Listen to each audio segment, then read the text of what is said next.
Hey, what's poppin'? What's poppin'? Welcome back to another episode of the Good Days Only podcast. Episode number 50, dude. 50, yeah. Dude, it's been a minute then, since we've been rolling with this show. So thank you for tuning in. If it's your first time, welcome to the crew. Good coffee, good vibes, good music. That's what we bout. The big 50, dude. Congrats to the winner of the caffeine giveaway. We're going to get into that in just a little bit. If you haven't already, be sure to check out, dude. We love campfire.com. Campfire Coffee out here in Tacoma. So if you're around the area, you could even stop by there in their shop downtown in Tacoma and pay them a visit, man.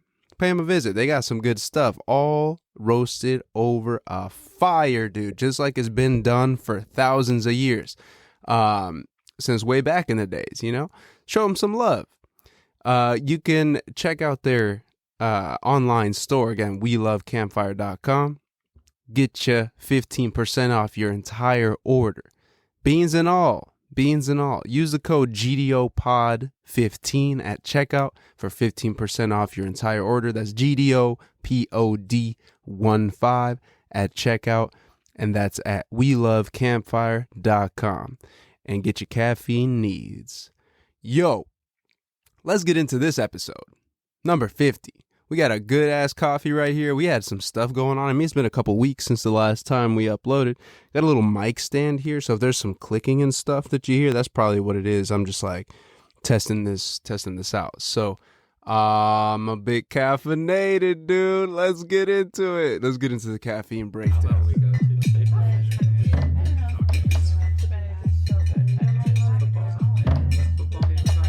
Dude, all right. Let's get into it. Let's get into the caffeine breakdown. But first, I feel like my mind's racing. Let's take a deep breath. Maybe if you want to join along, I'm going to just take a deep breath right here, you know, and just kind of settle in. If you can do this, maybe join your boy here, but probably not if you're driving. Let's see. Let's close our eyes for a second. Just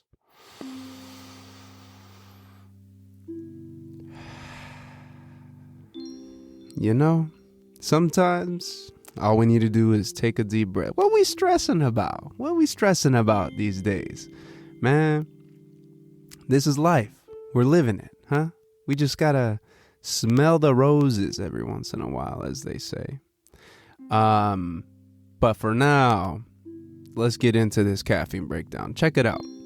We're taking a trip out to Cannon Beach, dude, where you can find that famous Haystack Rock. I know we all seen pictures of it. We all seen that. And if you've seen the movies, it's been in the movies, The Goonies, Kindergarten Cop, a couple other movies that were listed on the list, but I was like, I have no idea what those movies. 1941 maybe is what it was called, by Steven Spielberg. If you've seen that, just that gigantic, like, towering rock out just yonder past the ocean, past the shore. Looked into this a little bit because I was like, what's going on with that rock? So, standing at 235 feet tall, right? That doesn't seem that big, but in all the pictures, it looks pretty gigantic. I think I've seen it one time in my life driving through the area. Never stopped at Cannon Beach, though. I'm gonna drop some knowledge right now. Get this. Found out that this Haystack Rock is the third tallest such intertidal structure, aka a sea stack, in the world. Third tallest, dude. If you know, here's some more info you didn't ask for, but this is from ColumbiaBasinImages.com, somebody's blog or something it looked like, but it got some cool info. About 15 million years ago, large fissure eruptions occurred near Lewiston, Idaho, sending massive volumes of lava across eastern Washington and down the early Columbia River Valley. These lava flows created layers upon layers of basalt reaching hundreds of feet in thickness. Collectively, these lava flows are known as Columbia River basalts. Some of these flows poured into the Pacific Ocean and spread throughout the soft marine sediments for dozens of miles. In some spots, such as Haystack Rock, these flows re-erupted through thousands of feet of mud onto the sea floor, essentially having their own eruptive centers. These lavas then cooled to become solid basalt. Millions of years later, as the coast range lifted, so did these massive flows. Erosion took over, creating such headlands as Tillamook Head and sea stacks such as Haystack Rock. So, there's a little bit of history information. I don't know. I mean, 15 million years ago, people got ways to figure that stuff out. But I'm kind of like, maybe, is that exactly what happened? We don't know. I don't know. So yeah, that's that. That's Haystack Rock. The world's largest sea stack is called Ball's Pyramid. Didn't look into the name origins of that one, but it's massive off the coast of Australia. So get that. So Haystack Rock is the third tallest in the world, and this Ball's Pyramid is the largest at 1,843 feet, dude. So from 235 feet tall, that being the third tallest, to 1,843 feet, that's gigantic, dude. That's how tall is a Space Needle? Like 600 something feet, right? So that's 3 Space Needles stacked on top of each other. Dog, what? Just take that in for a second. Just imagine that. And people try to go climb these things, yo. I'm like, get out of here. Get out of here. I bet, no offense, bet it's probably just all white people that be trying to climb these things. I'm going to take a little sip of this coffee right here. Dude, so, yeah, Haystack Rock. Awesome. I don't know the name. I was like, why, I'm guessing somebody just named it because it looked like a haystack. But, I don't know, dude. Growing up on the farm in the country doesn't really look like a haystack. It looks like a rock hill. Like, it looks just like a big ass rock.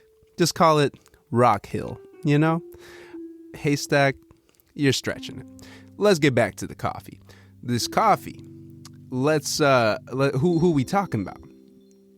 Right now, what we got in front of us, we got some Sleepy Monk coffee roasters. Let's get into their story.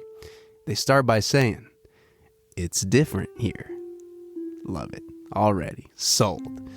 Visitors to the town of Cannon Beach, Oregon, eventually learn what residents already know. Okay, a little presumptuous. In a community of many evident charms, there exists a true hidden gem. Just a weathered stone's throw from Haystack Rock itself, in Sleepy Monk coffee roasters.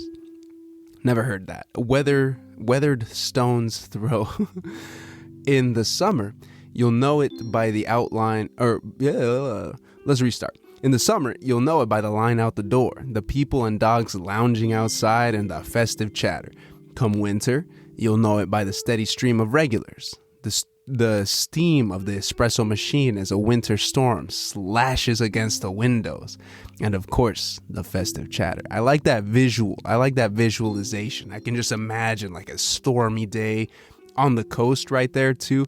If y'all ever been out to the Oregon coast, it gets windy. It gets like on those stormy days, man, when people say like it was raining sideways, like it's just constantly raining sideways there, especially when it's super windy. I feel like that's maybe even less so rain, and it's just that ocean water that's being brought up by the waves are crashing, and then the wind picks up whatever little water's splashing off of the sea.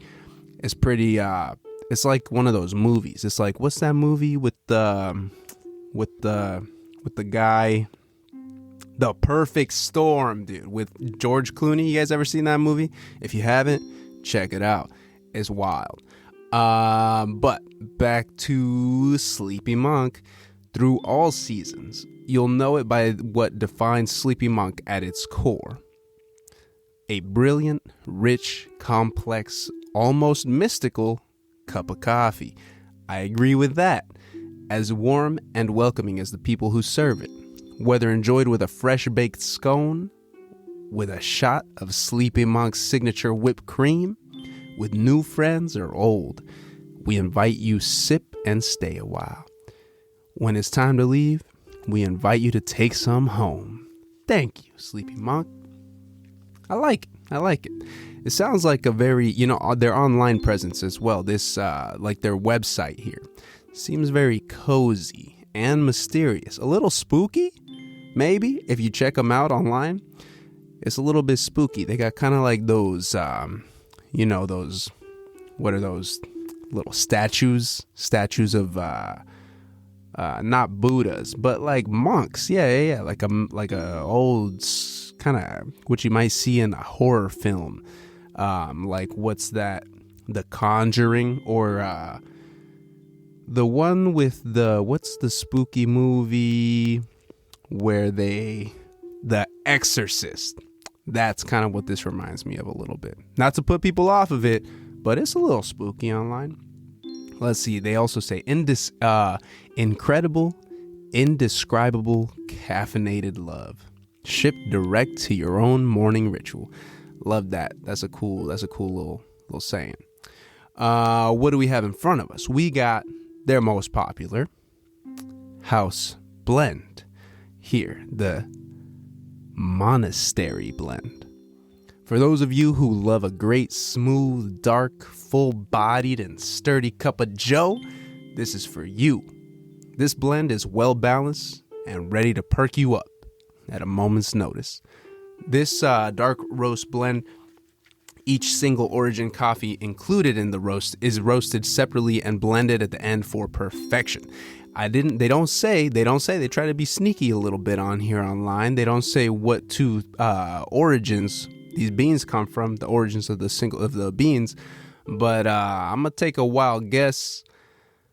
I'm gonna say it's probably, I don't know, some Brazil in there, maybe a little Brazil bean, and what else? Maybe Colombian. I don't know. It is very well balanced. Shout out to you, Brian. It means a lot when someone reaches out, or gifts a bag of coffee. Like, hey, I saw this and I thought of you. That's just really nice. So thank you, my man. Appreciate you. This is a fantastic bag of coffee, bag of beans here. This cup of joe, as you could tell, got your boy caffeinated. This Monastery Blend from Sleepy Monk Coffee Roasters. I'm gonna guess it's probably like some Brazil, maybe some Peru. Would I say Colombian? I'm gonna switch it up. Brazil and Peru, because they got a bunch of other coffees, a lot of single origins online too. So check them out if you like that. They also got the K-Cups, if you're into K-Cups, if you got a little Keurig or something like that. So check them out online. Like they said, smooth, full-bodied. I mean, zero acidity in this one. Just a delectable ass cup of joe, dude. It kind of reminded me like when I was pouring it in the pour over. Sometimes I prefer the darker roast like this one in an AeroPress or the French press. But this one in the pour over, you know how I feel about my Chemex Chemere, dude. You'll see the post of the video in the pour over for this, but man, the videos and the pictures, they don't do it justice. But when pouring this one out, it looked like kind of like a mixture of like a creamy like hot chocolate, or like for my Mexicanos out there, so a little bit of atole with the like atole de tamarindo, like some atole. Man, it looked really good, and the smell coming off of it wasn't super dark and smoky like you might expect. It was very sweet, pleasant. So all in all, love this bag of beans right here.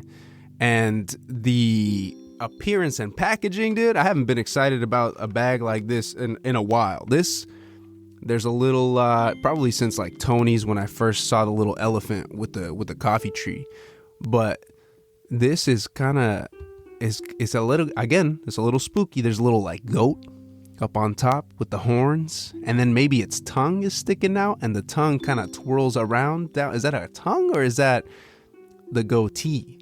I don't know. Check it out when you see the video and let me know in the comments. But there's a little monk, and he looks pretty sleepy, dude. He's holding a little cup, a little mug up in the air like this, like he's like, you know, blessing it with the heavens above, the steam kind of coming out of that little cup.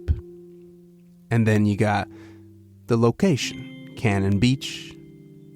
We got the coffee roasters. We got specializing in organic and fair trade. Got the little address right there. And it's like a see-through stand-up zipper pouch. Shout out. It's see-through in the front so you can see the beans, which I really enjoy because it's cool when you can see the beans, like compare them side by side with some other beans, you know. These ones have a little bit of that oil that's kind of seeping through because of the longer roast, right? But it's not so far gone that it's burnt or has that burnt taste on it. But it's a really cool logo. Kind of a cool tattoo idea. Not gonna lie. Is this gonna be the first one for your boy?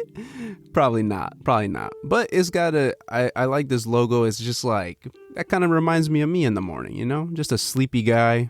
He's got his huaraches on, and he's holding up his cup of joe, like, up to the heavens. Oh man, this is gonna revive me, you know, before you gotta make the trek up to the monastery. He's got a little robe on with this little escapulario. I don't know how to say that in English right now. He's holding a rosary. That's what it's called. Yeah, in English. But yeah, I like this bag. I like these beans. I like this cup of joe. Shout out to Sleepy Monk Coffee Roasters. Shout out to Brian. Thank you for the bag of beans. Will I purchase again? I'd want to try something else first. I think I'd want to try one of their single origins. But this Monastery blend, hey, this is their most popular blend. This is their number one seller. They even say it on the website. They're like, yo, try it out. If you don't know what to get, we recommend this. So again, check them out online at sleepymonkcoffee.com. Check out their selection, or if you're driving through the area or stopping by there in Cannon Beach, pay them a visit. Solid 8.5 out of 10. Let's go. So without further ado, hey, that wraps up the caffeine breakdown. Let's move into some of the good vibes, dude. What's been going on as of late? Let's get into that now.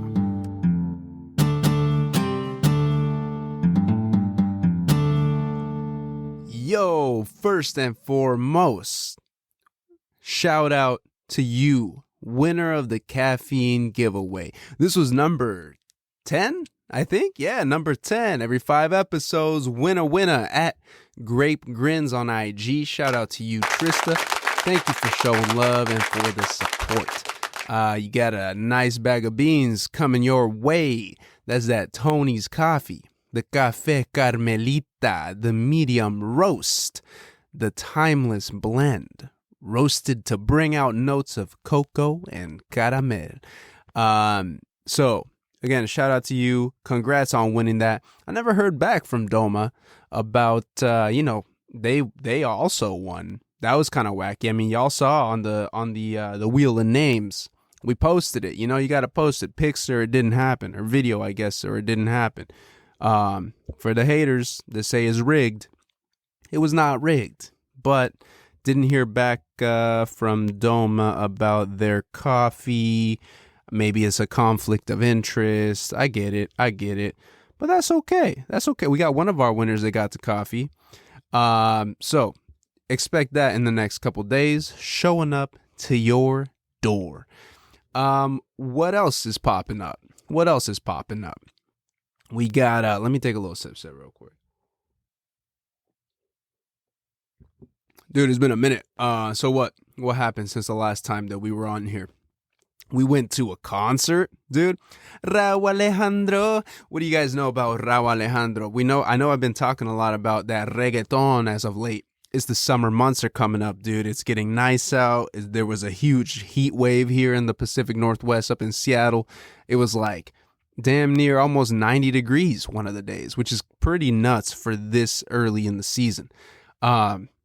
So I hope y'all got AC and y'all been making it through. Today it's better. It's like back down. We're expecting some classic Seattle weather out here. I think it's like in the 60s now, but it was really nice. It was really nice while it lasted for like a week and a half. It did get pretty warm though, a little bit toasty. So we went to this Rauw Alejandro concert, dude. If you guys have not seen, so there's levels, right? There's performances, like there's artists that do make amazing music, but maybe they're not as great at performing. Like when you go see them live, you're a little bit bummed out that the ticket was probably a little bit expensive. You get there with these expectations, and then sometimes you're let down. That's happened to me a couple times, and maybe they just had a bad day or something like that. But Rauw Alejandro did not disappoint, dude. It was so dope. First off, the venue was great. I mean, Climate Pledge Arena, if you haven't been to Climate Pledge here in Seattle, it's really, really cool. It's like, it kind of reminds me of CenturyLink, or what is it now, Lumen Field, because no matter where you are in the space, it feels like you have a pretty good seat anyways. Like you could be up in the double letters or up at the very top, but the way it's kind of built upwards instead of outwards like a Coliseum, it makes it feel like you're still part of the action, And we were there. It was sick. The tour name is Saturno, so Saturn, so outer space kind of interstellar vibey. And it was he was like floating in the air at one point and singing like while being lifted up by these cables. It was fucking so cool, dude. It was so cool. Probably the best performance I've been to, maybe? Is that true? I'm trying to think of this. Let's see. What other performances have I been to where it's been a live show that people are singing? I think that might be the best performance that I've been to, at least that I can remember. He was floating around, flying around. He could dance his ass off too. He was like dancing while singing. He had these crazy light shows. It was awesome. The Jabbawockeez showed up. Dog, the Jabbawockeez. When you ever hear that name, like 2010, right? The Jabbawockeez came out there, and they were, pop locking and doing the thing, and he was dancing along with them and stuff. They came out like by themselves, like the lights like, do, like go out. The lights go out. I was like, oh, what's happening? And all of a sudden, like, these dudes come out kind of like robotic, right? Just popping, and then they start going in on this huge choreography, and it was super, super dope. I remember watching the Jabbawockeez like back in the day on that show, America's Best Dance Crew, when it was hosted by Mario Lopez. I remember being on like the couch. It was on MTV or whatever. And I remember these dudes coming out when they were just starting out. Like, well, I think at that time, actually, they were probably going for a couple of years, but that was like how they exploded, And they had a couple other dance crews on there that were also really cool. I don't know what happened to them. There was like the Fanny Pack crew. I want to say if it was called the Fanny Pack crew, it might not have been called the Fanny Pack. I just remember they had fanny packs. And then there was another one. There was like Status Quo, I think is what it was called, their crew. But they threw down, dude. Rauw Alejandro, hats off to you. That was the last stop on the U.S. tour as well. So I think it was kind of extra special. I don't know. It was really, really dope. And I think there's also something to be said about that, right? Like where if you go to a show and it's the artist's first show on their tour. Maybe they don't have it quite locked down. They're not like all the way in the groove yet till they're, through a couple other stadiums or coliseums or whatever, wherever they perform. So I don't know. It was awesome. So all I'm saying is, if you're not into reggaeton, maybe give it another shot. Maybe go to a live show and see what it's all about. The vibes was just crazy. He brought people onto the stage. He brought people on the stage and had them do like a twerk off or like a dance off. And everybody just immediately, because he was like, no rules, and when people hear no rules, they about to go wild. These people, I was like, yo, like low key glad it was like a 21 and over. I think it was 18 and over, 21 and over show. Maybe not. Did I see some kids around there? I don't know, dude. I hope their parents were there and they were covering their eyes while this shit was going down, because it was nuts. It was cool though. It was cool. If you're an adult, just have some fun. So that was really cool. What else did we do? What else has been popping off? Went to a comedy show, did some live comedy shows recently. Those are really, really cool. Shout out to the Clock Out Lounge and Joke Tellers Union up there on Beacon Hill. If you haven't been there, it's a bi-weekly event. It happens on Wednesdays, and they have a, just like local comedy. Sometimes they bring people out from around the state or maybe out of state. It was their fifth anniversary. Fifth year anniversary, like a couple weeks ago. So it was a really, really special night. It was cool. I mean, we've only gone a couple times, but it was cool just seeing everybody there, supporting the local comedy, supporting each other, just having a good time. It's just like an open, safe space for everybody to just go and relax and not worry about the stressors of life or whatever else is going on out in the world, right? I feel like through the pandemic, that's something that, I don't know, that I've noticed more in people is like being, or something that I guess I'm also just actively trying to work on, is like being more present in each moment and interaction that you have with people, right? Even if it's just going to the grocery store and like you're sitting in the line, right? Like talking to the cashier, like, what's good with you? What's up with your life? Oh, you just live up the block? That's convenient. Like, the work is right here. That's dope, man. Talk about just, connecting with other people, other human beings that are just on this big old earth while we're on it. That's kind of nuts, right? That's kind of fucking nuts. The Seattle Kraken, dude. Way to go, dudes. I'm full on bandwagon. I'm jumping on it. I think I said this before, but yeah, I'm all in. The season has ended now, but made a good run at it. I mean, for the second season of the franchise, getting into the playoffs, knocking off the reigning champs, and then coming up against another squad that was like, killing it in their division for like the entire season, taking them to game 7, which is nuts, and like really making them work for it. And at the very end, it was just like, it's always bittersweet. It's like sad when you're like, damn, the team lost, but there's a little bit of like, there's pride in like, oh, we got this far, right? We got here. People don't have a reason to just write us off now. It's like, we did this damn thing, right? Like I'm over there on the ice. I'm trash at ice skating, dude. I'm so bad. If you ever been ice skating with me, you know, I'm on my back 90% of the time. Dude, what's up? What else is popping?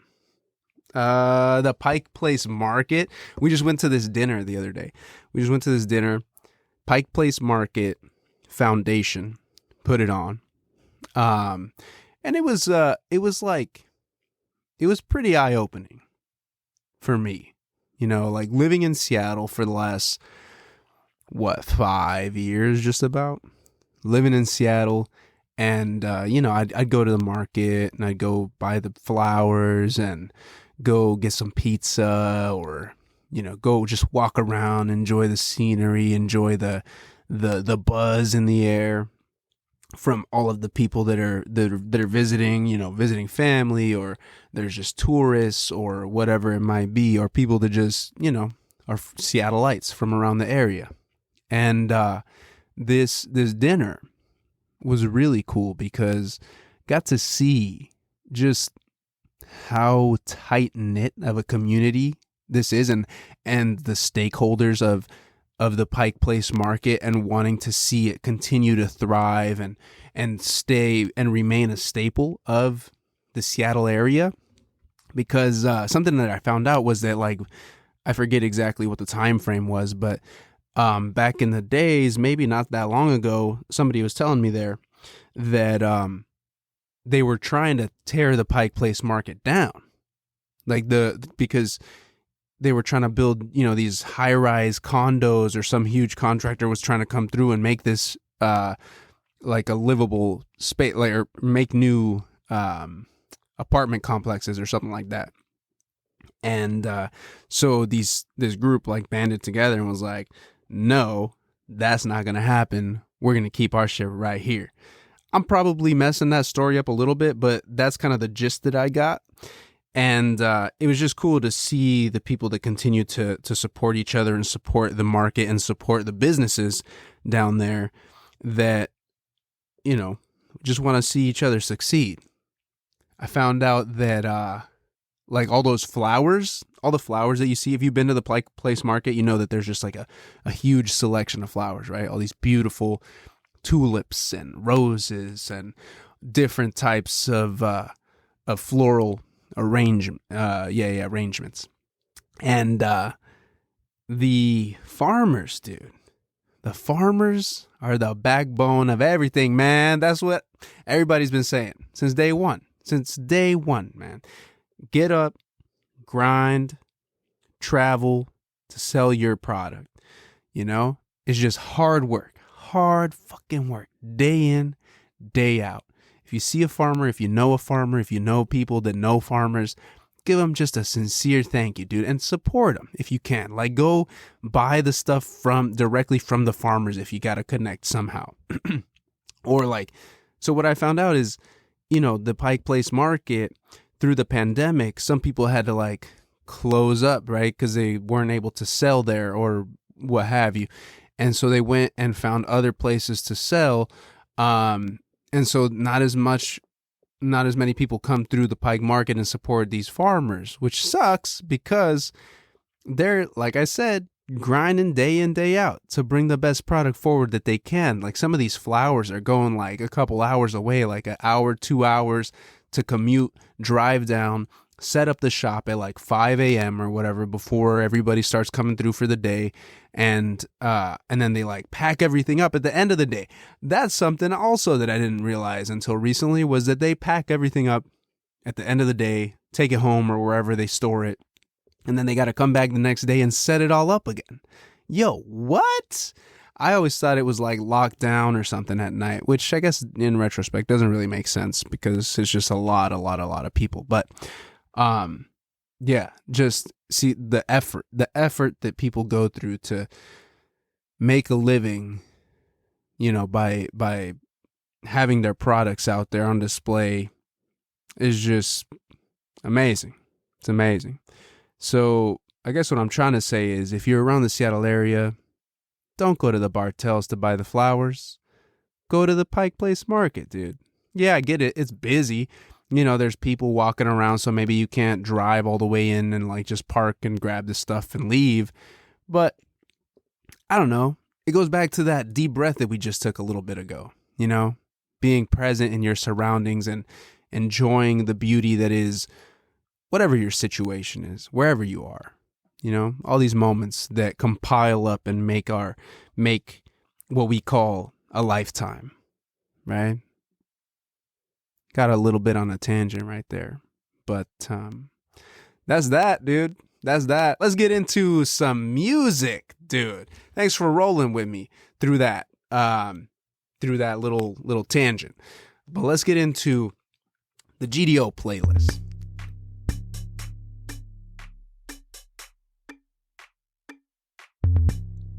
Dude, and on this GDO playlist, we're taking a trip back to the 90s, dude, and previous. I've been watching this docu-series. It's called Dear Mama on Hulu. The saga of Afeni and Tupac Shakur. Dude, this shit, it gives you goosebumps. You might cry a little bit. You get excited. You get nervous. You feel everything through this docu-series on Hulu. Check it out if you're a fan of the rap hip hop game. I just learned so much information about Tupac and his family and how he grew up and like his morals and like how he was the way, why he was the way he was. This docu-series is really, really cool. It's a great insight to, like the behind the scenes, because people think of Tupac, Tupac. If you heard Tupac, you've heard the name. Think of him as like this thuggish, gangster rap, like out here shooting, killing, murdering, all these things. But truly, dude, everything that he did, and they say it in the documentary, was just for the love of the people, for the love of his people, of the black community. And it was because I found out he was raised like his mom, Afeni, she was a G, dude, like through and through. And I don't mean that in like a disrespectful, like she was like a hooligan or whatever, but she just, the way that she moved through the difficult times that she had to face as a mother, as a single mother, pretty much, and raising her child. I didn't realize that Tupac was raised pretty much through like the Black Panther Party back in the days, because his mom Afeni was part of the Black Panthers, and I always saw the interviews with Tupac, and I was like, yo, he's like very knowledgeable, very like well read, like has all this information. He went to a school of the performing arts as a kid and wanted to become an actor, do acting, the whole deal, right? But that was like before the rap and hip hop game. And that's why I had seen that movie Juice. If you haven't seen that movie, I think I've talked about it here before. Check that shit out. Juice is fucking awesome. It's a great movie about just the struggles of, the inner city living, the minority, living in the inner city. I think that movie takes place in the 80s, maybe in the 80s or 90s. But yeah, man, Tupac was a bad motherfucker, dude. And it sounds like from that documentary, just a very introspective, hurt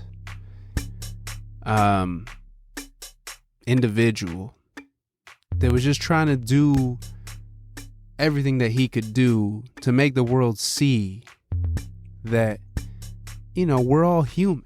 We're all human, and we should all be getting along with each other, right?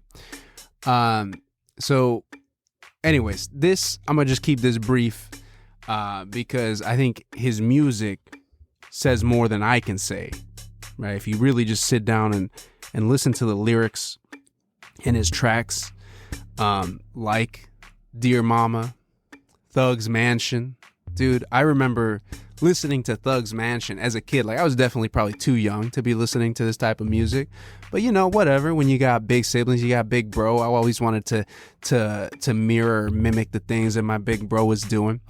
And I remember, I was like maybe 10 or something like that, maybe 8 years old, and that song Thug's Mansion came on, and I was just like, damn, this is sick, you know, and just feeling that. And then Dear Mama, dude, that song is like, I think one of the first rap songs that I heard that it made me feel sad. Like I felt what he was trying to say. Like, I don't remember if I cried to it, but you know, as a kid listening to this, you're very impressionable, right? And I was like, damn, this guy is spitting some real bars right here. Anyways, so again, I could just go on and talk all this nonsense, but I think, like I said, the music speaks for itself. So this GDO playlist is going to be Tupac Shakur. And highly recommend that docuseries on Hulu. It's called Dear Mama, the saga of Afeni and Tupac Shakur. And just really, just really special human being taken off this earth due to, you know, the gang violence. Young age. He was 25.